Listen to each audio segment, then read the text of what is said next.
Olá, boa noite, pessoal que está entrando. Sejam bem-vindos. Vocês estão me ouvindo bem? Railda, Tamires, vocês estão me ouvindo bem?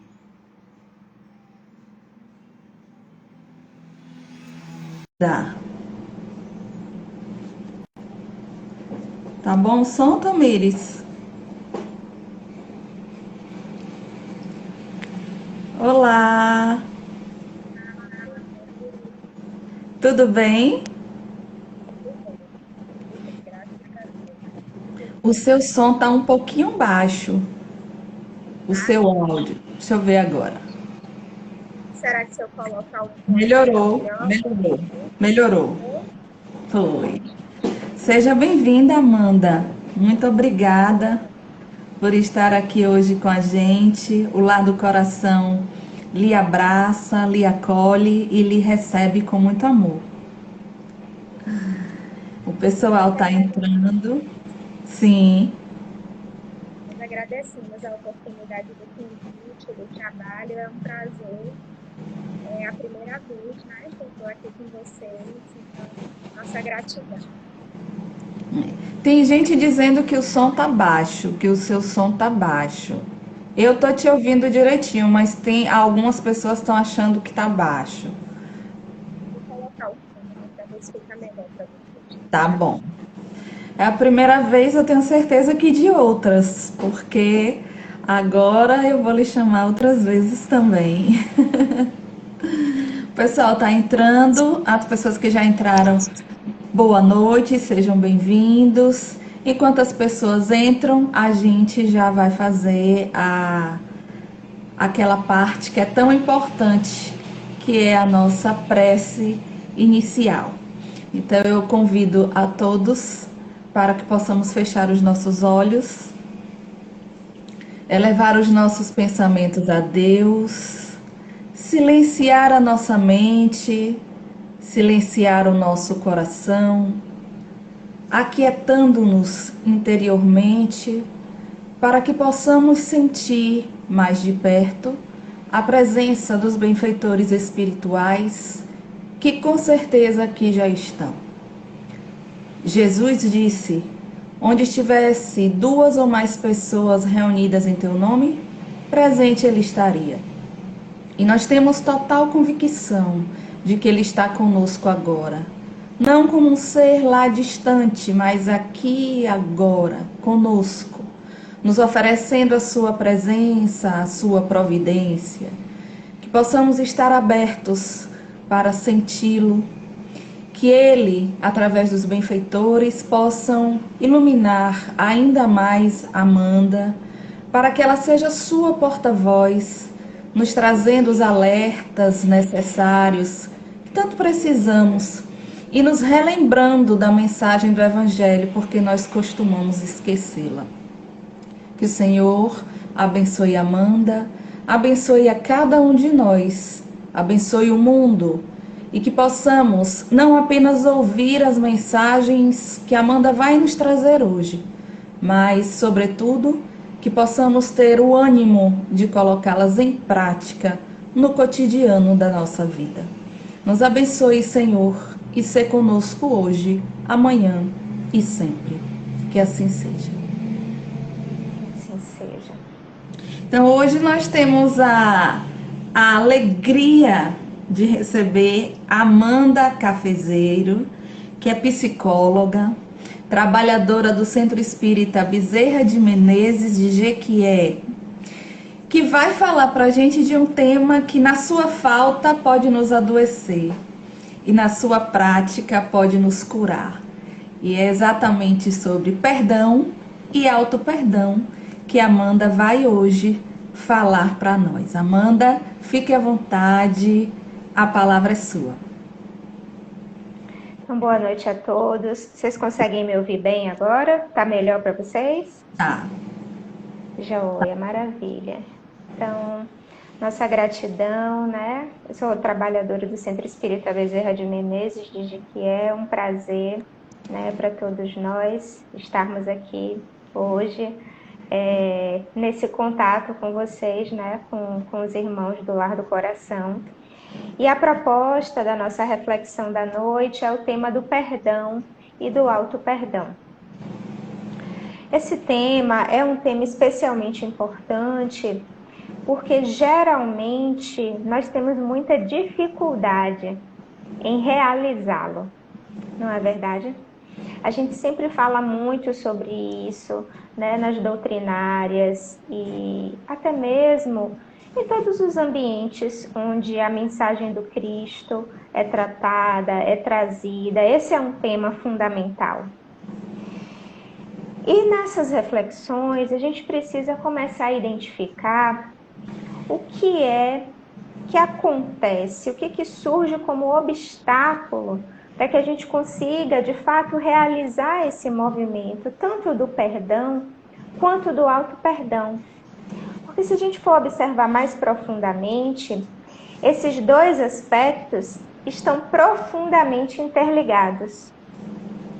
O perdão que eu não consigo dar ao outro é o perdão que eu não consigo dar a mim mesmo. Muitas vezes nós não conseguimos perceber ou fazer essa analogia, ou ter essa compreensão, porque é um mecanismo muito profundo. Não nos damos conta de que todo movimento que nós fazemos em direção ao outro também é um movimento que nós fazemos em direção a nós mesmos.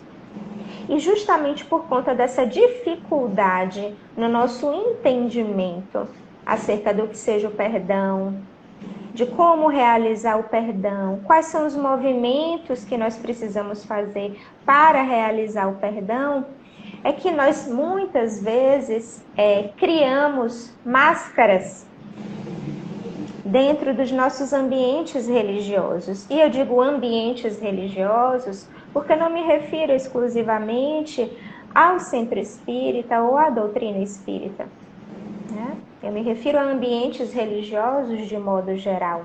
Isso pode servir para todos. Dentro da doutrina, nós costumamos utilizar o termo da reforma íntima. Então, a reforma íntima é algo muito importante, né, que nós prezamos muito porque nós compreendemos que esse movimento de autotransformação é o que nos impulsiona, nos direciona ao progresso, à evolução e à felicidade, à plenitude. E em nome disso, porque muitas vezes distorcemos o nosso entendimento acerca do que seja essa reforma íntima, nós adotamos comportamentos porque acreditamos que são comportamentos socialmente aceitos. Então, se eu fui à palestra, se eu fui a uma doutrinária, e lá o palestrante disse que é importante perdoar, que o perdão liberta, que para o nosso processo de desenvolvimento pessoal e de evolução enquanto espíritos é necessário realizar o perdão, então eu preciso perdoar. Mas como é mesmo que a gente faz isso? Como é mesmo que a gente realiza o perdão? Então eu começo a dizer, né, não, fulano me machucou, fulano fez mal a mim, mas eu perdoo. Só não quero conviver. Eu perdoo, mas não fale comigo. Não passe na minha frente, não é? Então, quando a gente escuta esse tipo de fala, a gente começa a pensar, poxa, será que esse perdão realmente foi realizado? Será que essa pessoa que costuma dizer esse tipo de coisa, será que ela realmente compreende o sentido mais profundo de libertação do perdão? Ou será que é uma fala muito mais voltada para uma satisfação do próprio ego imaturo, das próprias vaidades, inseguranças pessoais que ainda prezam por uma aceitação do grupo onde nós vivemos? Se eu disser dentro do centro espírita ou dentro de um outro ambiente religioso que eu não perdoo de jeito nenhum, será que essa fala vai ser bem vista? Não. não vai ser bem vista, não é? E provavelmente, a depender, né, de com quem a gente esteja falando, nós podemos também receber uma série de censuras disfarçadas de aconselhamento, de orientação, não é verdade? Olhe, se você carregar mágoa, né? Se você não perdoar, você vai para o umbral e etc, né? Uma visão ainda superficial das coisas. Uma visão que carece de uma maior maturidade, até mesmo espiritual, uma maior maturidade do ponto de vista moral, de compreensão do humano. Não por mal, né? Porque somos todos ainda seres muito imperfeitos, né? Nos claudicando ou ainda muito tropeçando na nossa caminhada evolutiva. Então, às vezes a gente imagina que a gente está ajudando, auxiliando o outro, quando na verdade a nossa fala é uma fala que serve de peso e não de auxílio, né? E não como um fator de libertação. Então, justamente por conta desse tipo de comportamento, por conta da posição subjetiva, né, da nossa posição ainda imatura do ponto de vista psicológico, do ponto de vista espiritual, a gente ainda não consegue, de fato, avançar nesse movimento de perdão, de perdoar o outro e também de perdoar-se. A gente tem alguns exemplos, né? Quando a gente vai para o Evangelho, lá no Evangelho segundo o Espiritismo, diversas passagens tratam da problemática do perdão. Então, a gente pode trazer, por exemplo, lá no capítulo 10, a fala de Paulo, quando ele diz assim, ó, perdoar os inimigos é pedir perdão para si mesmo. Veja que fala extremamente profunda. Esse não é um raciocínio tão simples de se compreender. Perdoar o outro é pedir perdão para si mesmo. A depender de como a gente interprete essa fala, do uso que a gente faça dessa fala, a gente pode incorrer nesses erros, nesses equívocos de interpretação. Toda a interpretação que é feita a depender do nível de compreensão que nós temos.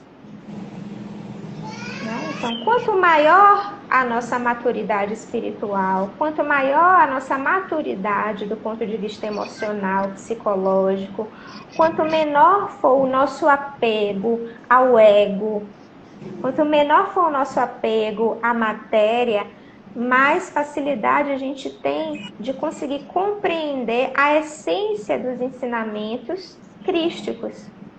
Porque Cristo não estava falando de uma realidade material, ele estava falando de uma realidade transcendental. E o perdão está associado a uma realidade transcendental. Se a gente observar exclusivamente do ponto de vista material, por que eu perdoaria? Se eu nasço, me desenvolvo, morro e tudo acaba aqui, por que eu deveria dar o meu perdão? Por que eu deveria perdoar uma pessoa que cometeu um crime contra mim? Ou então que prejudicou o meu afeto profundo? Por que eu deveria perdoar? Qual a razão para isso? Então, do ponto de vista material, o perdão não faz sentido. O perdão só faz sentido se a gente compreende a realidade da vida, a realidade do mundo, a partir de uma visão do transcendente, de uma realidade superior em direção à qual todos nós precisamos caminhar, todos nós precisamos buscar para nos libertarmos das nossas dificuldades, das nossas limitações e assim podermos, inclusive, ser mais felizes. Então, Paulo diz isso, pedir perdão, perdoar o inimigo é pedir perdão para si mesmo. Perdoar aos amigos é dar-lhes prova de amizade. Perdoar as ofensas é provar que se tornou melhor do que antes. Perdoai, portanto, meus amigos, a fim de que Deus vos perdoe. Essa é a fala de Paulo. Jesus, da mesma forma, todo o ensinamento de Jesus é um ensinamento voltado para não apenas o perdão das ofensas, mas para o não se sentir ofendido. Porque se eu não tenho apego à matéria, se eu não acho que o meu corpo é a realidade única e exclusiva, se eu não acho que o meu bem, a minha casa, o meu carro, é algo que eu possuo, é a minha realidade perene, então a perda não me ofende. Se eu não tenho apego à vaidade e à minha personalidade, se o meu companheiro me ofende, eu não tomo aquilo como algo que me machuca. Eu sou capaz de olhar para o outro dentro dessa perspectiva de uma realidade maior e compreender também que o outro ser que ofende, que prejudica, que maltrata, que comete uma injustiça, é um ser que também está em processo evolutivo, assim como eu, que também possui dificuldades, que também possui limitações e que atenta contra a lei de amor. Por quê? Por ignorância. Porque ainda também não conseguiu ter uma visão mais ampliada de si mesmo, da centelha divina que é, dos próprios potenciais que carrega, dos potenciais divinos que carrega. Então a gente vai olhando para essa mensagem e a gente vai percebendo que essa mensagem tem uma grandiosidade. É uma mensagem que é uma mensagem atemporal. Então, Jesus utilizava recursos, uma linguagem simbólica, metafórica, com a realidade da época, os recursos da época, né? Mas essa mensagem permanece para toda a eternidade. Ou seja, ela não ficou circunscrita àquilo que foi dito naquele momento. Não era só para aquele povo que Jesus estava falando. Não era só para aquele momento.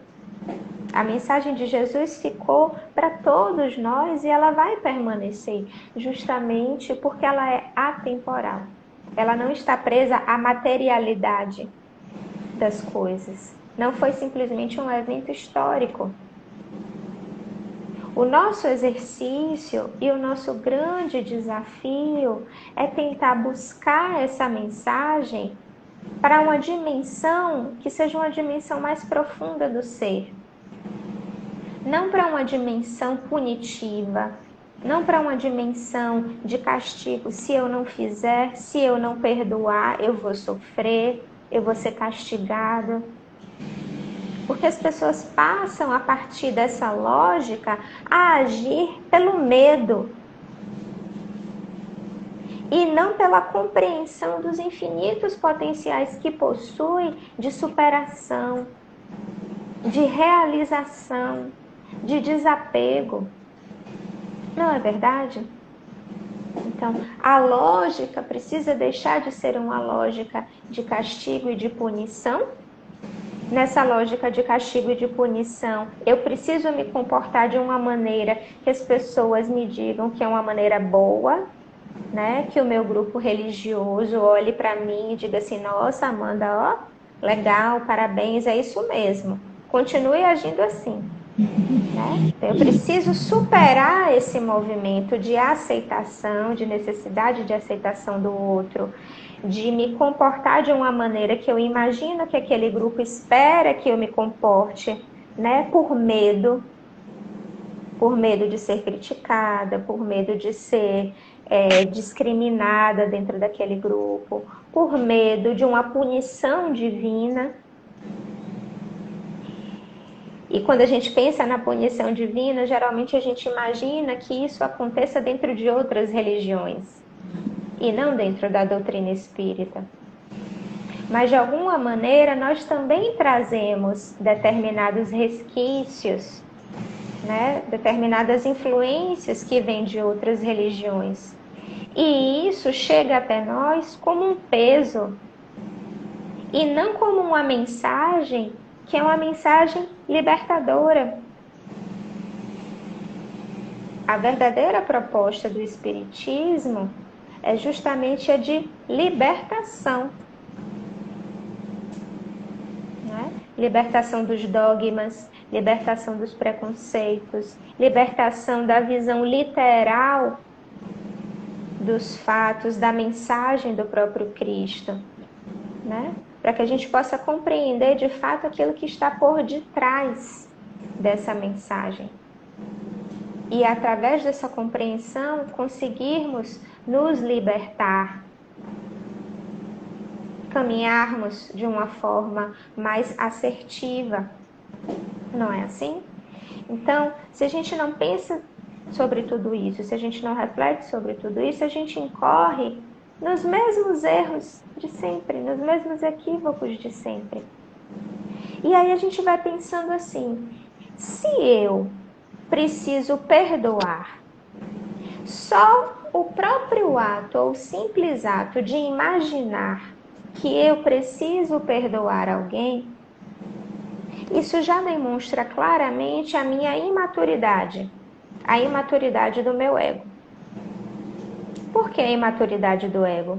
Porque se eu preciso perdoar, isso significa que eu me ofendi.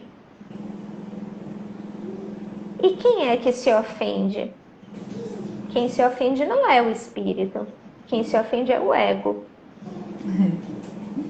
É o ego que se ofende. Porque tem muito apego a si mesmo. Porque se imagina o centro do universo. Não é? Porque tem uma visão distorcida da realidade. Então, esse ego, no estado de imaturidade, ele se ofende. Então, isso já tira uma foto minha daquele momento. Se eu preciso exercitar o perdão, é porque eu estou me ofendendo. E se eu estou me ofendendo, eu preciso olhar para o meu ego, cuidar do meu ego, não é? Para que ele não se ofenda mais. O ego que se ofende, quando a gente vai lá para o Evangelho segundo o Espiritismo, qual é o problema que é tratado, né, como a grande chaga da humanidade? O grande problema da humanidade, lá no Evangelho. O que o Evangelho mostra para a gente? Que o grande problema da humanidade é o orgulho e o egoísmo. Tudo isso vem do quê? Do ego. De um ego imaturo. Então, o nosso trabalho o tempo inteiro é para que esse ego possa compreender que ele é um personagem para auxiliar o desenvolvimento do espírito, para auxiliar a ampliação dessa consciência maior. Quando a gente começa a compreender isso, aí a nossa visão vai mudando sobre as coisas. Porque já não é mais a minha relação com o outro, não é o medo do outro, não é o medo de Deus e por isso eu preciso me comportar bem. Não. É porque eu compreendo que esse outro que eu imagino que está do lado de fora, ele não existe. Por que ele não existe? Porque eu estou o tempo inteiro me relacionando comigo mesmo. Com a minha falta de caridade comigo mesma, com a agressividade, né, que eu realizo comigo mesma, com a minha não aceitação, né, de mim, das minhas dificuldades, das minhas limitações, e também com a não aceitação ou não reconhecimento dos meus potenciais. Tudo isso que eu não consigo administrar em mim, o que eu faço? Eu vou projetar no outro. Eu vou imaginar que o problema é do outro, que é o outro que me faz mal, que é o outro que não me trata bem, que é o outro que não me reconhece. Isso que é o mais bonito desse processo todo, é a gente compreender que no fundo, todas as lutas são internas. O outro está lá do lado de fora, mas ele serve apenas como um espelho de nós mesmos. Então, o outro é o nosso reflexo. É por isso que a sabedoria de Deus é tão perfeita e tão incrível. É por isso que existe, né, a lei e a necessidade da convivência social. Porque é nessa relação com o outro que a gente vai se conhecendo, que a gente vai se percebendo, que a gente vai percebendo que a gente é egoísta, que a gente é mesquinho, que a gente não perdoa. Não é assim? Então, conviver com o outro nada mais é do que olhar para si mesmo o tempo inteiro. E aí, dentro dessa caminhada, a gente vai adotando muitas vezes esses comportamentos que são máscaras, né? São máscaras sociais. Então, se eu não compreendo o verdadeiro sentido do perdão, eu acho que eu preciso perdoar. Isso é um mecanismo inconsciente, tá, pessoal? A gente faz isso por medo da punição ou porque você não quer ser rejeitado pelo outro. A gente, né, constrói essas máscaras sociais para poder ser aceito, para poder ser reconhecido pelo outro. E aí a gente forja um personagem, né? E esse personagem, ele se caracteriza, ele se apresenta no seu íntimo como algo incoerente. Porque esse perdão que esse personagem dá não é um perdão verdadeiro. É um falso perdão, é um perdão da aparência. Quais são os desdobramentos disso, né? Quais são os desdobramentos desse falso perdão? Eu vou me distanciando de mim mesma. Por que eu vou me distanciando de mim mesma? Porque eu passo dentro do meu papel social, na minha casa espírita, eu digo que eu perdoo, né? Que o correto é perdoar. E aí eu vou forjando esse personagem. Eu vou criando esse personagem. As pessoas olham para a Amanda e dizem assim: nossa, mas a Amanda é uma pessoa que perdoa. Olha como a Amanda é boazinha. Olha como a Amanda faz e acontece, né? E isso é uma satisfação.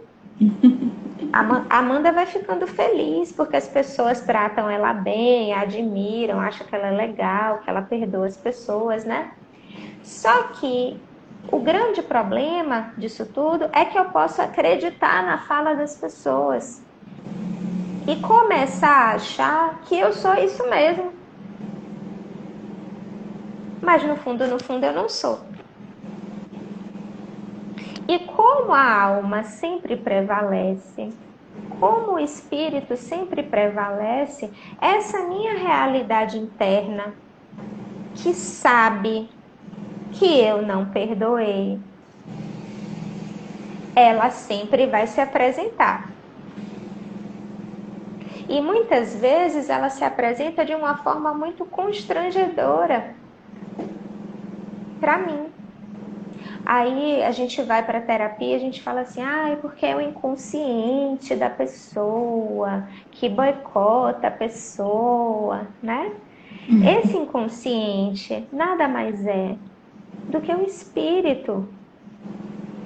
O espírito que tem em si registradas todas as leis divinas e que sabe que está, né, em dissonância, que está discordando dessas leis divinas. Eu não dou o meu perdão, por exemplo, porque eu estou contrariando a lei de amor. Então, isso que é a minha falta de perdão ressurge na minha vida de diversas maneiras. Por exemplo, depressão, ansiedade, inseguranças pessoais, medos, fobias. Olha quanta coisa vai surgindo, quantos sintomas. E isso eu falo de sintomas a nível psicológico, né? Mas outras tantas situações podem aparecer nas nossas vidas justamente para mostrar para a gente que a gente não fez o nosso dever de casa.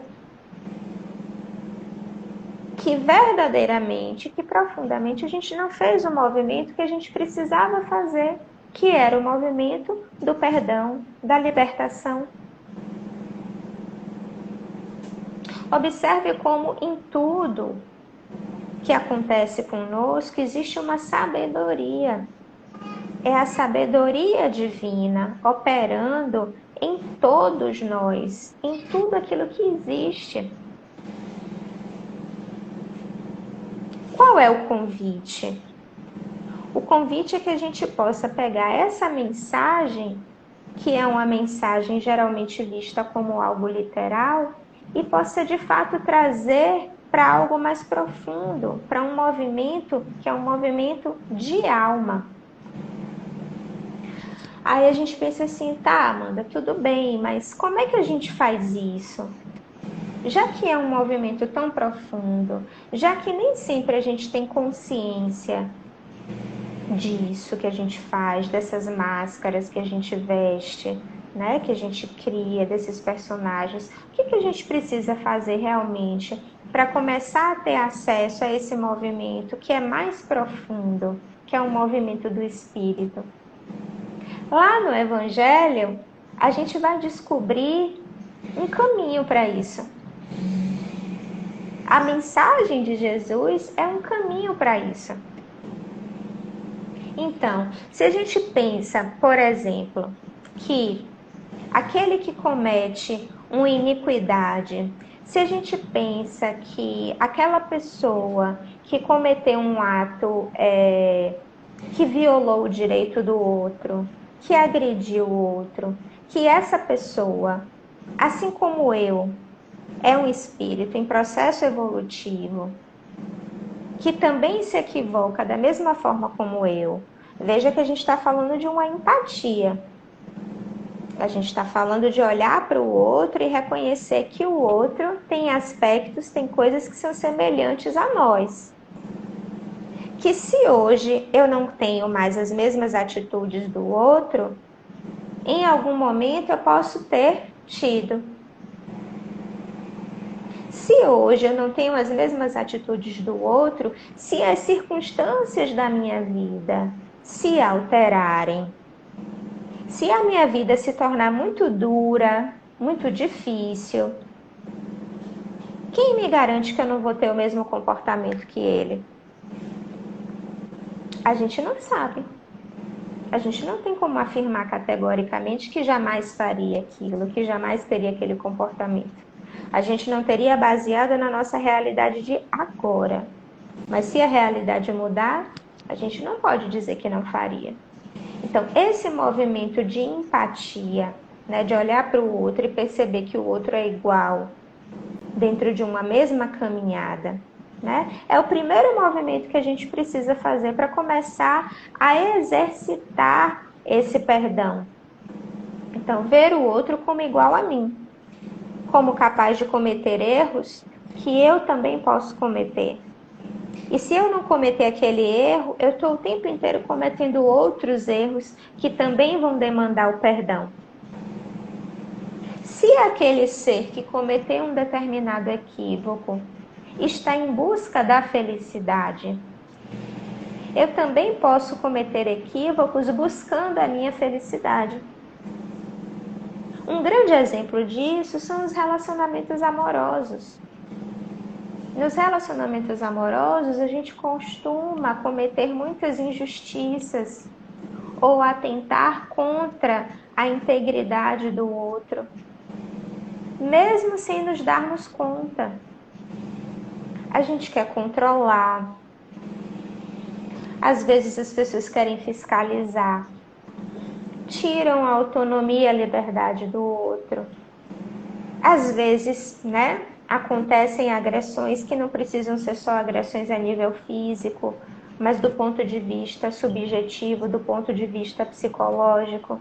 Às vezes uma palavra que humilha ou uma palavra de crítica que nós direcionamos ao outro quando o outro não corresponde às nossas expectativas, né? Então, no campo amoroso, no campo dos relacionamentos, a gente costuma fazer isso, só que buscando a nossa felicidade. Ah, fulano, mas você não faz isso, porque você deveria fazer, porque você deveria acontecer, porque se você fizer assim, vai ser melhor. Então, a gente acha que esse movimento é um movimento de auxiliar o outro, para quê? Para buscar felicidade. Se você fizer do jeito que eu quero, do jeito que eu estou lhe dizendo, a gente vai ficar bem. É uma forma desse sujeito, que esse sujeito imagina que ele está buscando a felicidade dele. Ainda que não seja. Ainda que sugere sofrimento, ainda que sugere dor. Então, todos nós estamos buscando a felicidade. Uma pessoa que comete um furto, que tira algo de alguém, será que ela faz isso porque ela está buscando o mal do outro? Será que quando ela rouba, ela está pensando em ser cruel com o outro? Ou será que ela está pensando em satisfazer uma necessidade pessoal, ainda que de forma equivocada? Todos nós sabemos que tirar algo que pertence ao outro é equivocado, é errado, não é? Mas se a gente não entrar no campo do julgamento, o que será que o outro quer? O que será que o outro está buscando quando ele faz esse movimento de tirar algo de alguém? Será que ele não está buscando, por exemplo, ter o tênis bacana que o outro tem porque ele quer ser reconhecido no seu grupo? Porque ele quer ser respeitado no seu grupo? É uma forma distorcida de também buscar a realidade, a felicidade. Todos nós estamos fazendo esses movimentos o tempo inteiro, buscando uma realização pessoal. Então, é necessário ter esse olhar para o outro de compreensão. Compreender o outro da mesma forma que eu procuro compreender a mim, ou que eu gostaria de ser compreendido. A gente volta para o Evangelho. O que a gente deve fazer com o outro? Aquilo que nós gostaríamos que fosse feito a nós, não é? Então, esse é um primeiro passo, que é um passo de cura. Eu olhar para o outro e entender, compreender, ter empatia. O segundo movimento, a gente pode trazer como reflexão do Evangelho o seguinte: por que vês tu o argueiro no olho do teu irmão, mas não reparas na trave que está no teu próprio? Veja que coisa interessante. Tem a ver com esse movimento que a gente estava falando, é um complemento disso. Eu preciso sair de mim, eu preciso tirar a minha dor do centro para que o outro possa aparecer, para que eu possa compreender o outro. Se eu me vejo o tempo inteiro como vítima e que o outro é o algoz, que o outro é o cruel, que o outro tem que pagar, eu só sou capaz de olhar para a minha dor e eu acabo tendo um comportamento que é um comportamento tirano. Nem sempre a gente consegue perceber isso, que a vítima, em uma determinada situação, acaba se comportando de uma forma tirana em relação àquele que cometeu um equívoco naquele momento. Por que de uma forma tirana ou tirânica? Porque eu me aproveito daquela situação onde eu me senti violada, onde eu me senti injustiçada, e eu me torno uma eterna cobradora do outro. Tá vendo como eu sou coitadinha e você fez o mal para mim? Tá vendo como você é malvado? Tá vendo como você é cruel? E eu não saio desse movimento, nem para me libertar e nem para libertar o outro. Isso é uma forma de tirania. É uma forma de exercício de poder sobre o outro. Então, eu quero o tempo inteiro que o outro esteja vinculado a mim, porque eu sou uma vítima. Então, se eu sou uma vítima, eu sou muito boa. E o outro é o malvado inferior a mim. Qual o pano de fundo para tudo isso, senão o orgulho e o egoísmo? Então, uma reflexão que a gente pode fazer, que seja uma reflexão mais profunda em torno da humanidade do outro, da humanidade que todos nós possuímos, vai permitir ou vai fazer com que a gente vá compreendendo que muitas vezes o outro pode, por circunstâncias diversas, e nós também reagirmos a determinados contextos, ao invés de agirmos.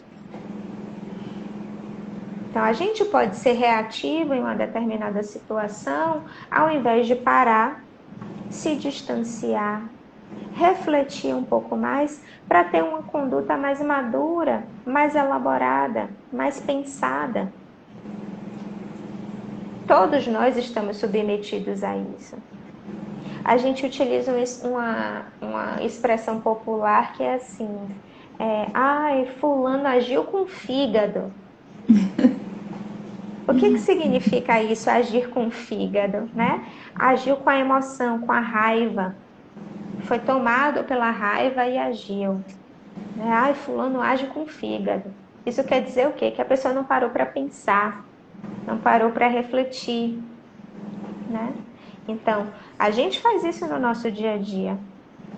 É comum a gente falar assim, poxa, fiz aquilo.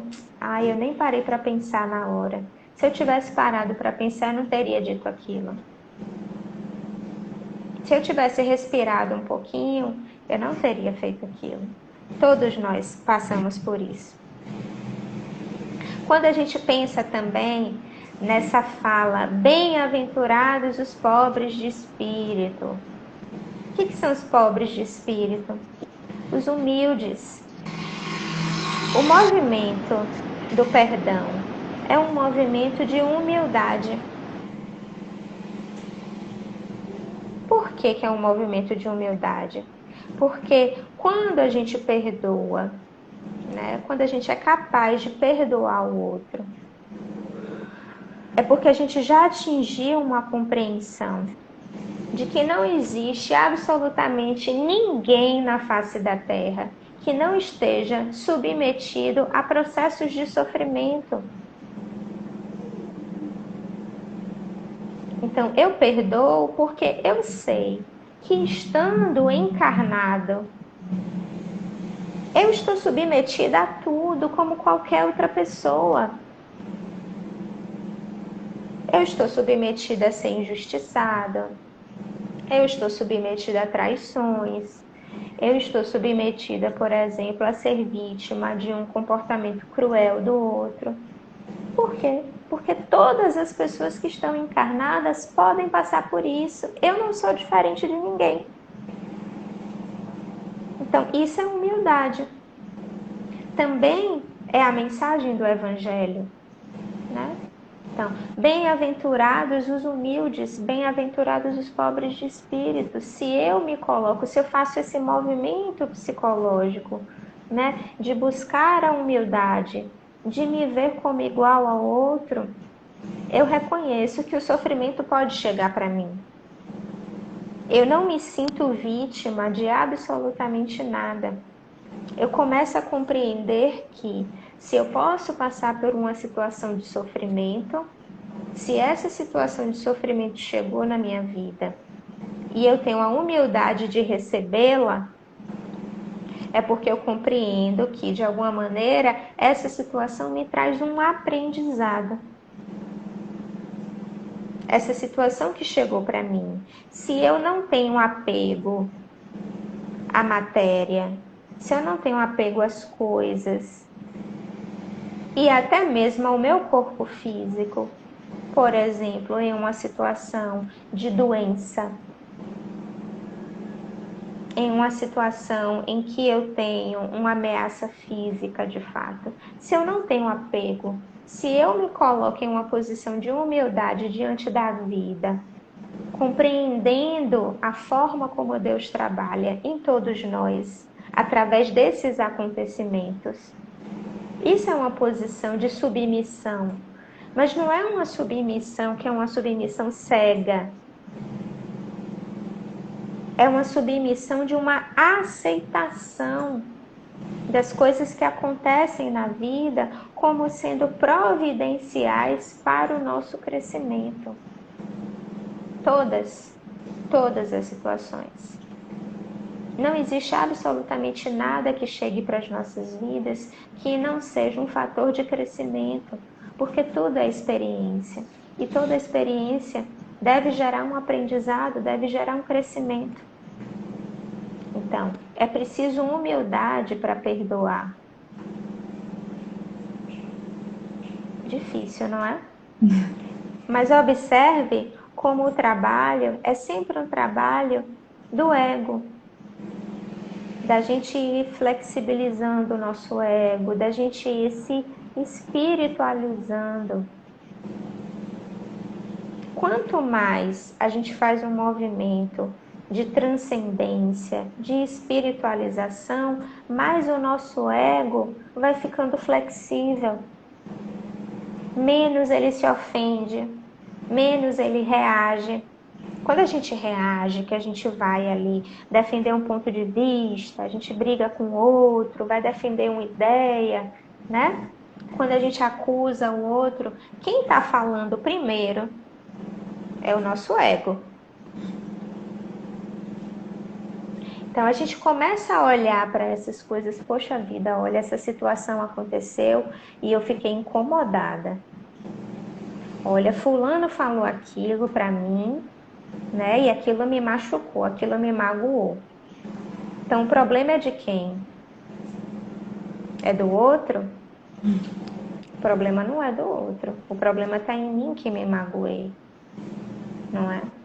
O problema está no meu ego, que ainda se sente o centro do mundo, o centro do universo, o centro da própria vida, quando na realidade não é.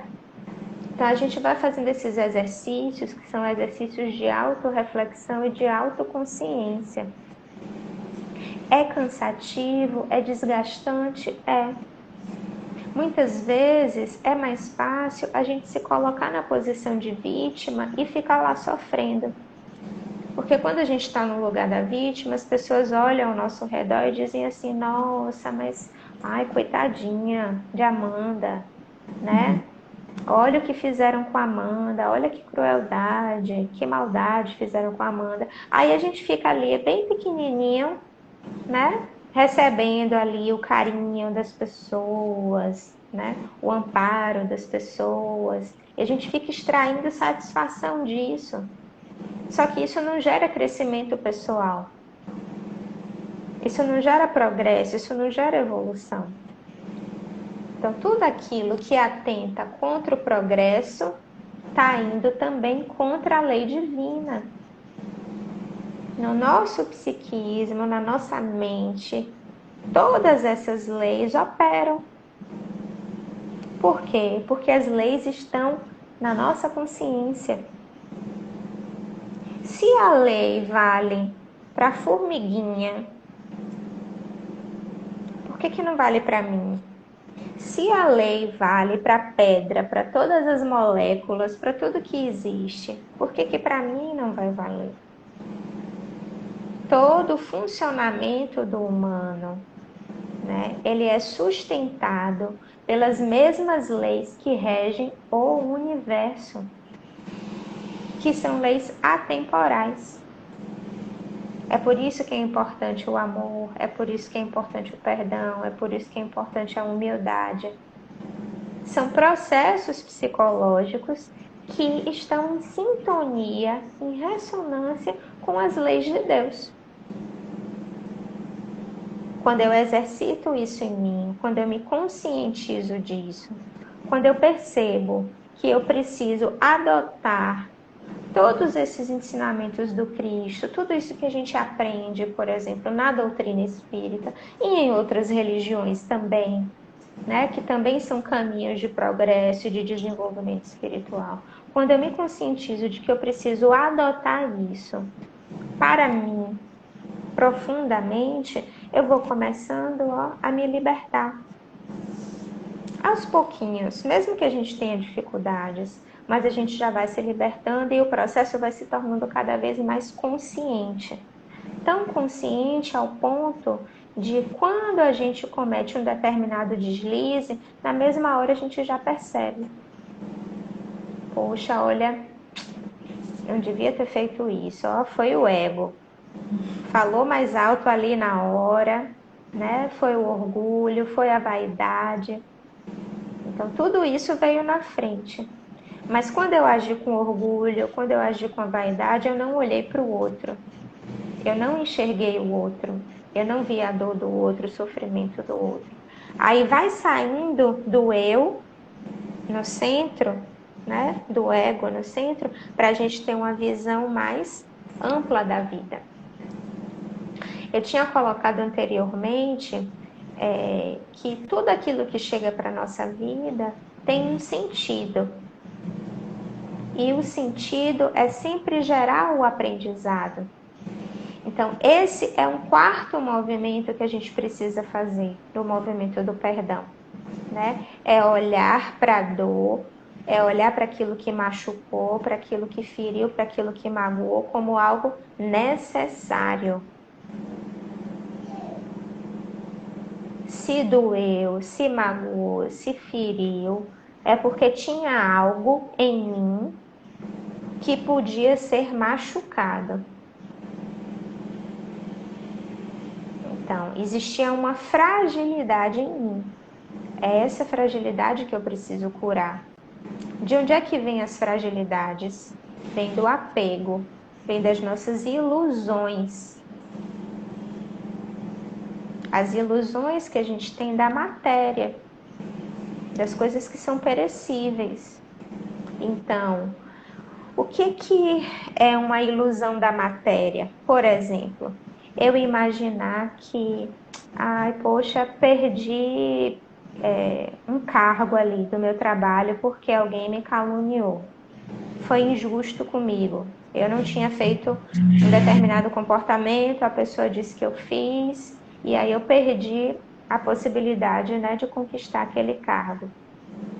Aí eu fico triste, eu fico ressentida, eu fico magoada por conta disso. O que está por detrás disso tudo? É uma ilusão da matéria, porque eu olho para aquela situação e eu imagino que, poxa, eu vou perder dinheiro, eu poderia estar ganhando mais, eu poderia estar sendo mais reconhecida, ser reconhecido na minha empresa é uma coisa importante. Então a gente fica preso nessa realidade material das coisas. A gente não olha para o aprendizado, que é justamente aquilo que está associado com o transcendente. Aí você pode dizer assim, Amanda, mas você está querendo dizer que o emprego não é importante? Que se sustentar não é importante? Claro que não. Claro que não é isso. Mas da mesma forma como a gente tem, a gente pode perder. Porque o ter é uma experiência. O não ter também é uma experiência. Então, se naquele momento, se naquela circunstância não me foi permitido conquistar aquela promoção, seja lá por que razão tenha sido, eu preciso olhar para isso e compreender a partir de uma outra lógica. Que não seja uma lógica exclusivamente material ou temporal das coisas. Eu preciso compreender aquilo do ponto de vista transcendente. Eu estou sendo solicitada a desenvolver habilidades, a desenvolver competências que são competências do espírito, que eu sou. A matéria, a perda, o ter, o não ter, são apenas experiências que vão me possibilitar esse crescimento ou essas habilidades. É por isso que é tão importante para a gente o exercício que é feito nas encarnações sucessivas. Estar na matéria é importante para isso, para que o espírito possa se desenvolver. E aí, nesse processo, quando eu vou refletindo assim, o que essa situação está querendo dizer na minha vida? O que essa situação está querendo dizer para mim? Aí eu vou perceber que a situação vai me mostrar o orgulho ferido, vai me mostrar o egoísmo, vai me mostrar que eu sou uma pessoa vaidosa, que eu tenho muito apego, que eu tenho muitos medos, né? Que eu faço chantagem emocional, que eu manipulo as pessoas. Todas as situações de desafios vão mostrar para a gente a nossa luz, que são os nossos potenciais, aquilo que a gente precisa desenvolver, mas também vai mostrar para a gente as nossas sombras, que são aqueles aspectos que não são tão bonitos, que a gente não quer olhar, que a gente não quer enxergar. Se eu entendo isso, se eu adoto essa lógica para minha vida, qual é a necessidade que eu tenho de me ofender com o outro? Se eu compreendo isso, que essa situação é importante para mim, então meu problema não é mais o outro. O outro foi apenas um veículo para uma experiência, para uma circunstância. Ah, Amanda, mas na teoria isso é muito fácil, mas quando a gente está vivendo é muito difícil. Mas por que quando a gente está vivendo é muito difícil? Porque quando a gente está vivendo, a gente entra numa bolha, que é uma bolha chamada de ilusão. Aí a gente volta para os apegos, a gente volta para as nossas fantasias, para as nossas inseguranças, para os nossos medos. A gente deixa de olhar para essa realidade maior, né? Que a gente tem conhecimento, que a gente estuda no centro, que a gente reflete, que a gente adotou como modelo para a nossa vida, que a gente acredita, né? Mas na hora que a gente está passando pela situação, passando pelo desafio, a gente entra na outra bolha. Que são as bolhas das nossas projeções, das nossas dificuldades. E é justamente de dentro dessa bolha que a gente precisa começar a enxertar esse conhecimento e a refletir mais profundamente. Então eu estou aqui numa dor muito profunda, estou chateada, porque fulano cometeu injustiça comigo. Naquela hora eu posso até não conseguir enxergar a realidade de uma outra maneira. Mas se eu me der um tempo, se eu começar, né, a trazer esses ensinamentos para refletir, porque eu acredito nisso que eu escolhi, eu acredito no conhecimento que a doutrina me oferece. Mas eu começar a trazer esses conhecimentos para minha reflexão, né, para analisar as situações, eu posso até não entender o que motivou o outro a agir daquela maneira. E eu não preciso saber por que ele fez isso. Mas eu posso compreender que ele estava só buscando satisfazer uma necessidade pessoal, ele só estava buscando ser feliz, mesmo com um comportamento que eu julgue equivocado. Eu posso compreender que eu também estou suscetível a ter comportamentos que são comportamentos injustos, que magoem o outro. Né? Eu posso compreender que essa situação chegou para mim porque eu preciso aprender, porque eu preciso amadurecer. Né? Então veja, em uma mesma situação eu posso até não saber o porquê, eu posso até não conseguir mudar os fatos, mas eu posso ter uma compreensão que é uma compreensão mais complexa, mais profunda sobre aquilo que aconteceu. E aí eu vou percebendo assim, poxa, eu não posso ficar preso a isso, eu preciso ir além do que aconteceu comigo. Eu preciso ir além, porque se eu não for além, eu não vou superar, eu não vou gerar o aprendizado que essa situação está tentando me proporcionar. Então, eu vou ser infeliz, provavelmente eu vou gerar infelicidade nas pessoas que estão à minha volta. E quanto tempo eu vou permanecer nisso? Quando a gente vai lá para as mediúnicas, que a gente escuta, a fala de determinados espíritos, há séculos, há milênios, vivendo processos de mágoa, de rancor, com dificuldade de perdoar. Então, essa realidade, que é uma realidade que a gente escuta assim, com mais clareza na mediúnica, Porque na mediúnica a gente consegue ver processos lá bem de trás, E como eles vão se desenrolando até os dias atuais. Isso é uma coisa muito legal.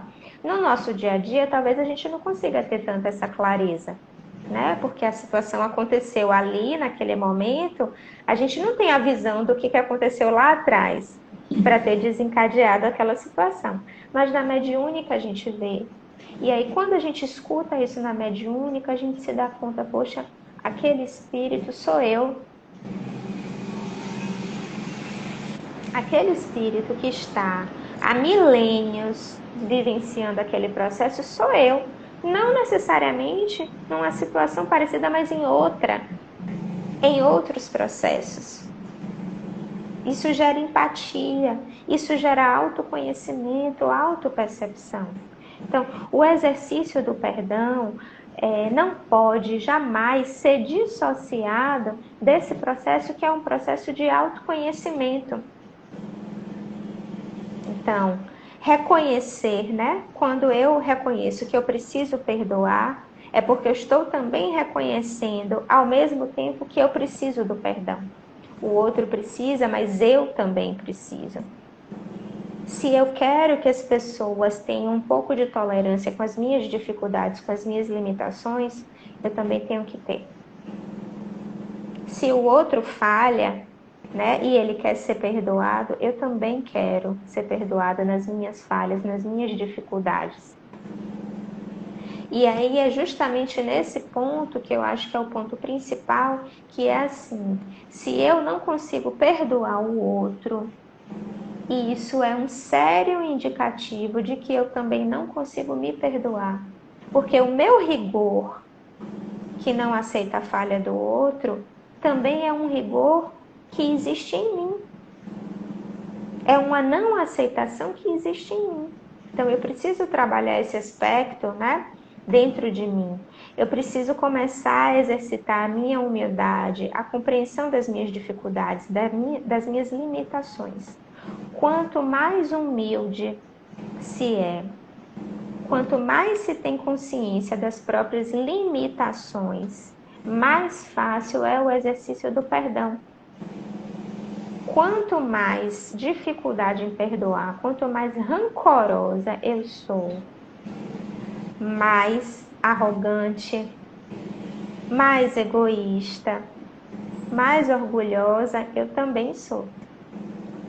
Então, eu acho que a gente precisa olhar para esse movimento, que é o movimento da mágoa, do magoar-se, do ofender-se, como um indicativo do nível de adoecimento no qual nós nos encontramos. Se eu sou muito rancorosa, isso é um indicativo de que eu realmente não estou bem. De que eu preciso trabalhar, de que eu preciso me curar, de que eu preciso investir, né, no meu crescimento pessoal, no meu processo de humildade. Essas mágoas todas, né, que eu tenho em relação ao outro, eu também vou ter em relação a mim mesma. E tudo isso vai ficar registrado em mim como, por exemplo, movimentos de culpas inconscientes por equívocos que eu cometi. Vão ficar lá registradas, não só dessa vida, como de outras vidas, né? E tudo isso vai retornar para a minha vida nesse momento através de uma série de problemas, né? De ansiedades, como eu falei no início, de depressões, de síndrome do pânico, né? Todos esses eventos, todos esses sintomas são só um resultado dessa natureza, desse espírito que ainda precisa trabalhar em si a humildade, que precisa se reconhecer enquanto espírito. Então, a gente volta para a mensagem do Cristo, né? Perdoa. Quantas vezes que a gente deve perdoar? 70 vezes, 7 vezes. Por que isso? Porque o exercício do perdão deve ser proporcional também ao exercício da nossa compreensão da própria limitação. Eu preciso constantemente do perdão.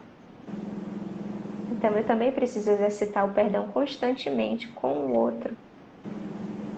Até o momento em que eu já não me sinta mais ofendida com nada, como Cristo. Joana de Ângeles diz uma fala que é muito interessante para a gente ir finalizando, né, a nossa reflexão, que é assim: o problema é sempre de quem erra. Então, se o problema é sempre de quem erra, eu não tenho por que carregar a mágoa. Porque se eu carrego a mágoa, o problema passa a ser meu. Então, a gente precisa adotar essa visão, refletir mais sobre isso e pensar: o que eu quero para a minha vida?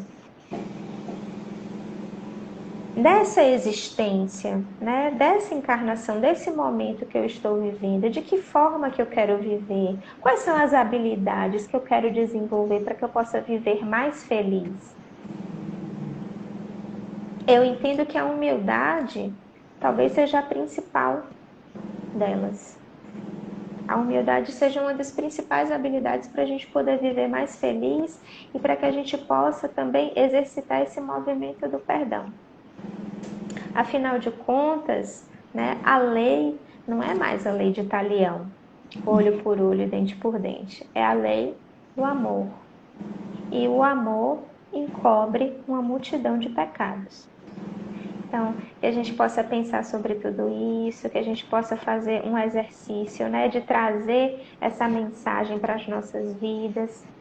Provavelmente isso deve ficar reverberando dentro de nós aí durante um tempo, né, para a gente, como resposta às nossas angústias, como respostas às nossas aflições, que muitas vezes a gente nem imagina que estão relacionadas com isso, com esses processos. Né? Mas se a gente está aqui ouvindo, se a gente está aqui falando sobre isso, é porque tem a ver sim, é porque a gente precisa sim. Então que a gente possa aproveitar enquanto a gente está aqui a caminho, né? E fazer o nosso exercício de reforma íntima, de perdão e também de auto-perdão. Que assim seja, gente. Amanda, muito obrigada por sua fala.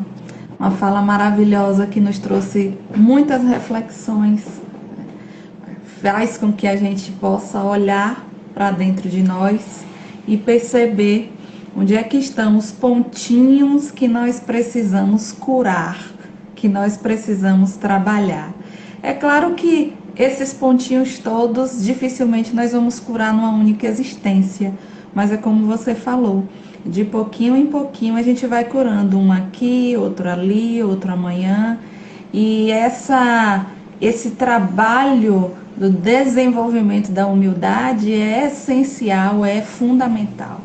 Como Jesus falou, como você colocou, todo aquele que se comporta com humildade perante as situações sabe lidar com sabedoria diante das situações. Dificilmente se ofende, dificilmente se magoa e dificilmente ofende o outro. Muito obrigada. Que o Senhor possa lhe abençoar.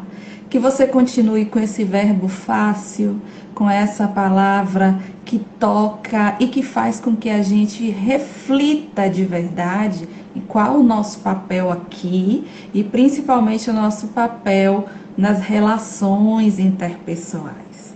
Nós estamos aqui para aprender. Eu vou voltar a entrar em contato com você, com certeza, para reagendá-la novamente. Tem uma pessoa que escreveu aqui pedindo uma ajuda. Eu falo com essa pessoa agora diretamente.